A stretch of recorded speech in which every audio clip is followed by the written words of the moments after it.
Hi, welcome to the Dark Horses podcast. I'm Sabina Cobo and I'm with. Danielle Garaycoechea. How are you? Good, how are you? We're doing well. It's been a busy week, middle of the summer here in South Florida, and we are super lucky to have with us the expert in everything that has to do not only with heat mitigation, makeup, but also product, Mrs. Terry Jacobs. Terry, welcome. How are you? I'm great. Thank you for having me today, Sabina and Daniela. Thanks for joining us.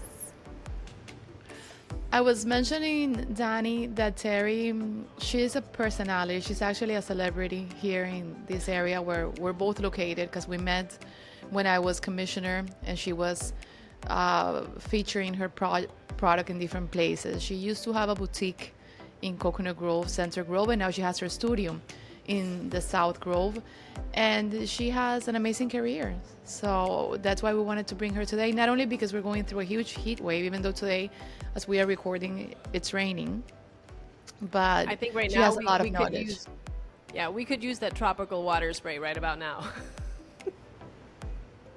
Terry, how did you start? Here it is. How did I start? Perfect. How did I start with this product, or how did I start to become a makeup artist In the industry? in the industry? Well, I'm not going to give you numbers and ages because I can hardly believe it. However, I started to work for Revlon when I was 21, and I worked for Revlon for 8 years. I started behind the counter. I was a college dropout, by the way. So this came next. And by the time I left Revlon, I was sales manager for New York State and Massachusetts. And I covered 65 stores across that region. And I traveled everywhere. And I got snowed in everywhere. I used to have to carry a snow shovel with me. And then one day I had a boyfriend in Hawaii who invited me to come. So I went and they said, well, why don't you move out here? And I thought, I'm never going to get that invitation again. So I went. I left my career. I left my job. Everyone was not happy. My parents were not happy. And I was like so excited. Well, So I a can year, imagine going to Hawaii. it isn't what you think it is. Living in a place and vacationing in a place are two different things. So I stayed for a year. And then I came to Miami. And I didn't know what I was going to do because I never thought I was going to do makeup again. But guess what? I started doing makeup again because it's what I know and do best. So I will have to say that I was 21 when I started. Okay, I'll tell you the truth. I'm 74. So how many years is that? It's a lot of years. But you look very young and you're also young at heart because you're energetic and you're still working. You don't want to retire. No. As a matter of fact, my business, Latro Peak, aka Cosmetics for the Tropics, turns 45 on July 1st. And it shocks me because I always say, how does that happen? I'm only 22. It's crazy how time flies. And I remember the first time I met you, we started talking about all the celebrities, all the people that you've worked with. Who had the biggest impact when you started or throughout your career? Well, I think that working with Raquel Welch, she was my first celebrity, and that just opened so many doors for me. I became known as the celebrity makeup artist of Miami. And by the way, I had my studio at that time in Grove Isle, which is a private island in the bay in Coconut Grove. And I was there for 25 years until, started some construction there and I had to move. But while I was there, I was privy to a very upscale clientele. I was very well known there. Well, I'm still well known, but people would come to me. I remember Saturdays, the balls, the weddings, the parties. I could do 15 people on a Saturday and then pack up and go and do my other clients at their homes. Saturdays were always big days, and that was before pandemic time. But you know, life changes. And I always say when life throws you a zig, you got to learn how to zag. And I think I've done I that. like that. I like that. Now, before, I mean, you have so much history. There's so many different eras that you've been through. Have any of them really marked you or created that emphasis of who you are today? Um, I don't know. I really can't put my finger on one thing. I will say that in 91, I was led into the union, Local 798, here in Makeup Artists Union out of New York. And from that point on, I started doing major motion pictures and lots of celebrities. I used to do all the newscasts for NBC and CNN, ABC. I also did sports. I was the makeup artist for ESPN. I did all the football games. That was fun. I've done two what are they called? Super Bowls. I did two Super Bowls. And I have to tell you that being on the field at the end with all the champagne sprouting and people throwing off the fireworks and people screaming and yelling, I've never felt anything like that in my life. And I'm very grateful for the fact that I not one Super Bowl, two. But I feel very fortunate with that. Now it's They somebody should else's turn. I've done a You should lot. have gotten the rings too for being part of I, it. you know what? It's funny. I was doing a commercial with Jim Palmer, who was a baseball player who had the ring, and it was, I think it was underwear, jockey underwear. That's what it was. He said, "Would you mind wearing my ring for me?" And I said, "I would love to wear your ring." And all the men on the cruise, "Can I try it on? Can I? No, gave it to me, and I am safeguarding it for him.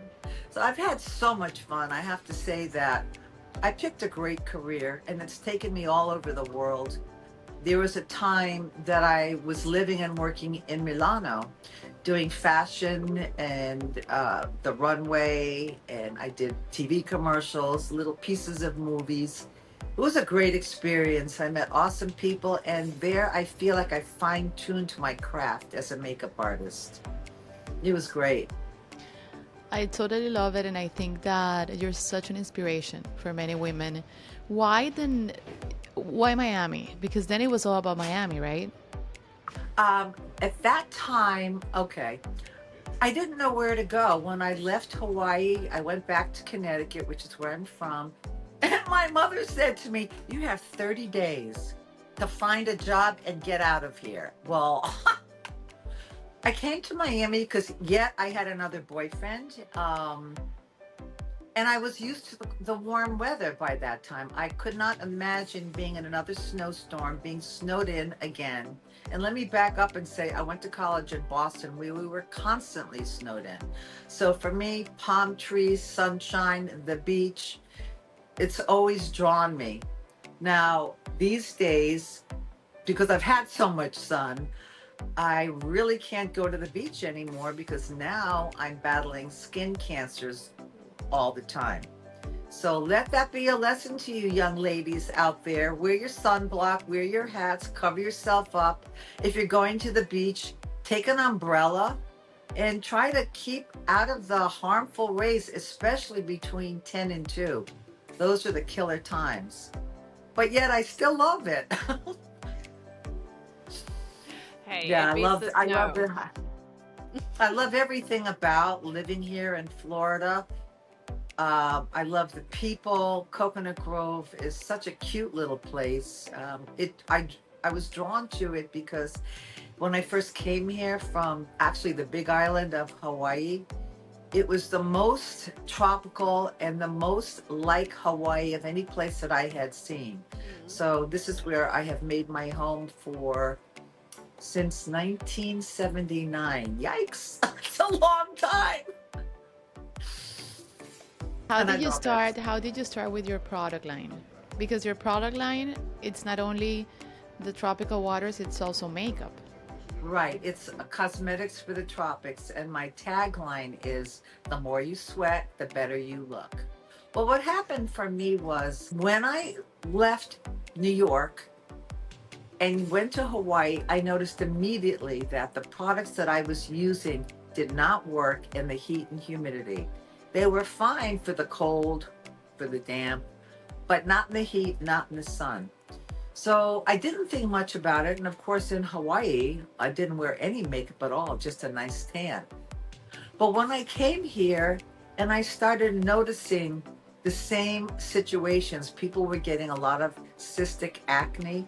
And that comes from the fact that you're outside, you're hot, you're sweaty, your pores open up. Then you go inside to the air conditioning and they close. When they close, it traps everything that was outside in your pores. Nobody was doing cosmetics for the tropics. And originally, and my corporate name is Les Tropiques because nobody knew me here. And we all know women like anything French. Anything French and beauty, they go for it. So I named my company Les Tropiques, which means the tropics in French. While I was doing a commercial for, I think it was Kodak, and the advertising agency was Young and Rubicam. And the art director said to me, Terry, I think you have a great idea, cosmetics for the tropics. Send me all your stuff and all your printed material, and I'm going to help you. Well, 9 months later, I walk into Bernines, and what do I see? Isabella Rossellini with Les Tropiques, the tropical sensation. So I said to myself, I'm definitely doing something right if Lancome is going to copy me.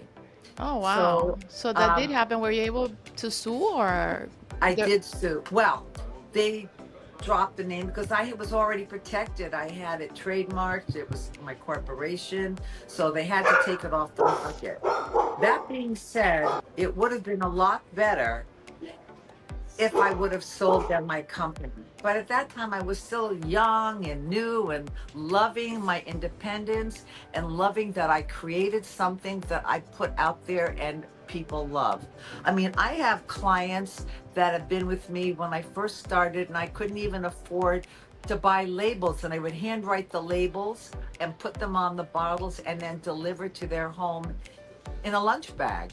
That's how I started. What I do, the way I approach makeup is very different than any other makeup artist. I don't try to block out your face, base it all out, and then rebuild who you are. That's not my cup of tea. What I like to do is analyze your face and your life, and I ask a lot of questions before I start working.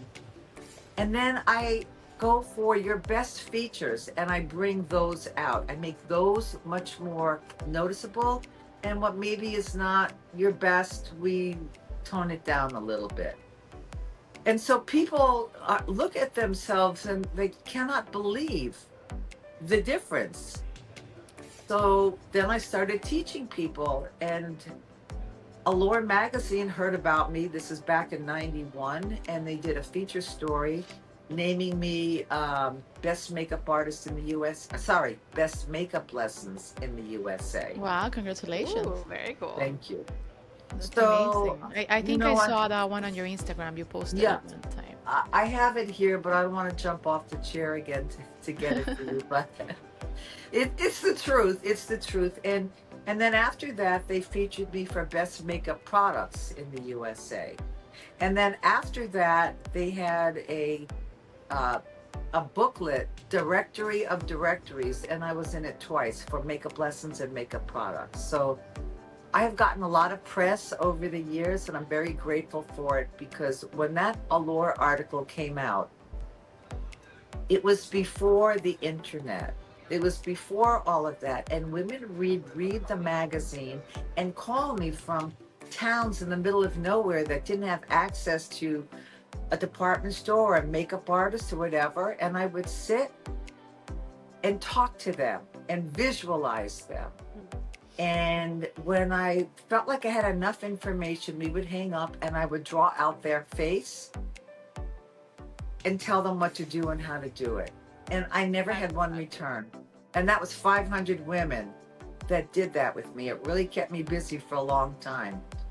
But I tell you what, it makes me feel really good that I can do this for women, that I can show them the way to looking really good. And if you look good, you feel good, and you have a great day, right? That's what it's all about. You know, a lot of people Art. spend a lifetime trying to find what it is, that talent that they have, and to hear you, you've maximized your talent and used it, which is fantastic. I love it. Well, I'm grateful that I found something that I loved so early in my life. Because, when you get out of high school, you're going to college, you have no idea who you are or what you want to be. Am I right? That's so true. And kids really, fight with that. They don't know. How do you know what you want to do? I think it takes until you get into your early 20s, when you've lived a little bit away from your parents and you're on your own a bit, to suddenly find what it is. And believe me, I should show you the pictures. When they hired me at Revlon, I didn't know one thing about makeup. I wore my hair parted in the middle and straight. That was the look in those days. No makeup at all. And I used to bite my fingers and cuticles. And when they hired me, they said, "Okay, we like you a lot. However, if you don't have fingernails in 30 days, you will not have a job." And I'm like, "What?" Yes, because Revlon's whole thing was matching lips and fingertips. And you cannot present a product with those hands. So in 30 days, I had nails, and I had them for all those 8 years. When I went to Hawaii, I cut them off. And I'm doing makeup. You don't want to see me coming at you with these long, like I see these girls with those long pointed nails. Couldn't do that. Terry, thank you. It was a extremely inspirational episode, and we would be happy to invite you again. And don't forget to follow us and subscribe to our channels on YouTube and Spotify. See you next time.